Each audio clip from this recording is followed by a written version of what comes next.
I'm Bradford with the Penny Pinch of Personal Finance, and today we're going to help you answer the question of whether or not you actually have to file a tax return. Now, fortunately, it's pretty easy to figure out whether you do or do not have to file your taxes, but even once you figure that out, and let's say you don't have to file your taxes, you're not required to by law, there are still a few things to consider that might make you want to file your taxes anyway. But let's jump straight to it. So fortunately, it's pretty easy to be able to determine whether or not you are required to file taxes because there's really just two criteria that are going to affect the vast majority of people. Now, the first thing here is that your income is going to be over the filing requirement. Now, we're going to go over what that filing requirement is in a second. But the second one is that if you have over $400 in net earnings from self-employment income, then you are also going to be required to file your taxes. Now, remember, this is an either or. If you meet both, yes, you still do have to file your taxes. But if you can say no to both of these questions, then no, in most cases, you are not going to be legally required to file your taxes. Now, focusing on this first one here, your income is going to be over the filing requirement. What exactly are those numbers? And now keep in mind, this is for tax year 2024, so you're filing in 2025. Now, these are the 2024 filing requirements. Now I have this little caveat here, this little asterisk, that this is going to be for most taxpayers. Now there are going to be some exceptions where let's say you meet this, but you are still going to be required to file taxes. And we're going to go over how to figure out if you are in that category later on. But don't fret, for the vast majority of people, if you can look at this and you make less than the amount of money for your tax filing status, then no, you're not going to be required to file taxes. Now it breaks it out pretty easy. We go from single all the way to a qualifying for surviving spouse. So for the first one, single, if you're under the age of 65 and you made less than $14,600, no, you don't have to file taxes. Now moving on, 65 or older, limit goes up a little bit to $16,550. Next filing status is going to be head of household. Under 65 is going to be 21,900. 65 or older is going to be 23,850. Next is going to be married filing jointly. Now, pay attention. This one has three areas instead of just over and under 65. Now, the first one is that if both spouses are under the age of 65, they're going to be capped at $29,200. Next is going to be 65 or older for one spouse. The other spouse is younger, but one spouse is older than age 65. That's going to be $30,750. The last one is that if you're married filing jointly and both spouses are 65 or older, that limit goes up to $32,300. Now, we're going to take things back quite a bit. If you're doing married filing separately for any age, and if you made $5 or more, yes, you do actually have to file your taxes. And the last one is going to be qualifying surviving spouse. If the qualifying surviving spouse is under the age 65, the limit is going to be $29,200. And then if you're 65 or older, it's going to be $30,750. Now, one little thing to know, even though at the top of this year, and I'm pulling all this information directly from the IRS, it says that at the end of 2024, were you 65 or older? So basically, the weird thing here is if on January 1st, 2025, you turn 65. Now, obviously, yes, you were not 65 in the calendar year of 2024, but because of how they measure it, they consider you to be the age 65 the day before your birthday. So on January 1st is when you turn 65. They considered you to be 65 on December 31st, 2024. Now, does that make any sense to me? No, but that is something that is important to consider. If your birthday is January 1st, then you are going to be considered to have turned the next age the year prior. Anyway, just something to be aware of. Now, moving on to the next part. So like I said, there's two main criteria of the filing requirements or over $400 with some sort of self-employment income. That's going to be the vast majority of people. Here's kind of the catch-all for other sorts of circumstances where you might still have to file. So, do you owe any sort of special taxes that are reported on a Schedule 2 for Form 1040, including any of the following? If you have any questions about any of these specific things, reference the instructions for Schedule 2 for Form 1040. First, you're doing the alternative minimum tax.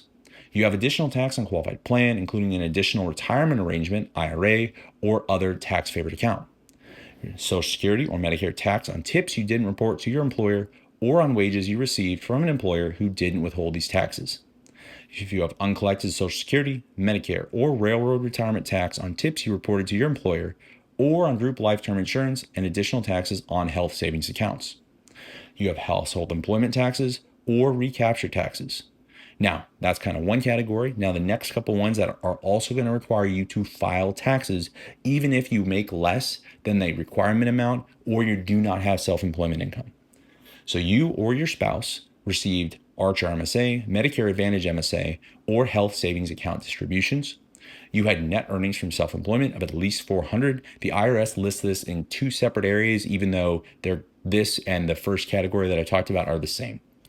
You had wages of $108.28, really specific there, IRS, or more from a church or qualified church-controlled organization that is exempt from employer Social Security and Medicare taxes. You're going to be required to file taxes. You had advance payments of the premium tax credit were made to you, your spouse, or a dependent who are enrolled in coverage through the health insurance marketplace. You or whoever enrolled you should have received Forms 1095A showing the amount of the advance payments.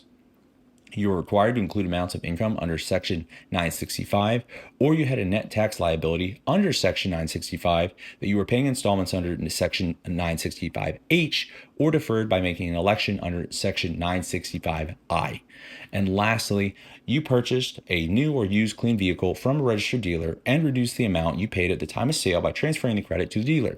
See Form 8936 and Schedule A, Form 8936. Now, at this point, we've covered the filing requirements based on income, whether or not you made $400 or more from self-employment income, as well as all of these other situations where you may need to file. Now, you're still unsure. You went through this and you're like, how do I make sure that I'm actually filing if I need to? The nice thing is that IRS has this nice little form that you can go through. You just go through here and you hit begin. I have the address right here. So www.irs.gov/help/ITA/do I need to file a tax return? So if you go through this form, the things that you're going to need, what's your filing status? What is your federal income tax that was withheld? So you're going to be looking at a W-2, most likely to be able to understand how much was withheld, and then basic information to help determine your gross income. So basically, you need to know how much money you made for calendar year 2024. Once you have all that information, you can go directly into this tool and you're going to go through a series of questions, and it's going to spit out, yes, you do need to file taxes, or no, you are not legally required to file taxes. Now, at this point, hopefully you have a pretty good understanding. You can step away from this video for a little bit, figure out whether or not you need to file your taxes or not. I'll wait. Sweet. Thanks for coming back to the video. Now, why should you file anyway, even if you're not legally required to actually file your taxes? So there's a couple situations that are going to be beneficial to you as to why you should file anyway. First off on this list is that you had income tax withheld from your pay. Now, if you had income tax withheld from your pay, even though you're not making more than the required amount to file, you're not going to get that money given back to you unless you file taxes for the IRS to give that money back to you in a tax refund. Next up is you made estimated tax payments for the year or had any of your overpayment from last year, so for 2023, applied to this year's estimated tax. Again, that information is just being held by the IRS, and even though you're not going to be actually required to pay that amount because you didn't make enough money, they're still going to hold the money unless you file a tax return to get that money back to you from a tax refund. You qualify for the Earned Income Credit. See Publication 596 for more information. You qualify for the additional child tax credit, and this is going to be referenced on Schedule 8812, part of Form 1040. You qualify for the Refundable American Opportunity Credit, Form 8863, or you qualify for the Premium Tax Credit, and this is going to be on Form 8962. General principle here, you paid any sort of taxes. You're going to want to make sure you file your taxes so that way you get all that money back to you because it's going to fall below whatever the amount is for the minimum taxable rate. Or there is any sort of income tax credit that you qualify for, you're going to want to file your taxes because if you don't, there's no way that you're actually going to get that money. Now, hopefully we've gone through this and it's basically answered the question for you. Are you required to file your taxes or not? Hey, if not, congratulations, that's less work that you have to do. But if you do have to file your taxes, we have a whole slew of videos right here on this playlist that are going to help you to be able to do it faster and easier and save some money at the same time. Thanks for watching today, and from your first penny to your first million, we're here to help.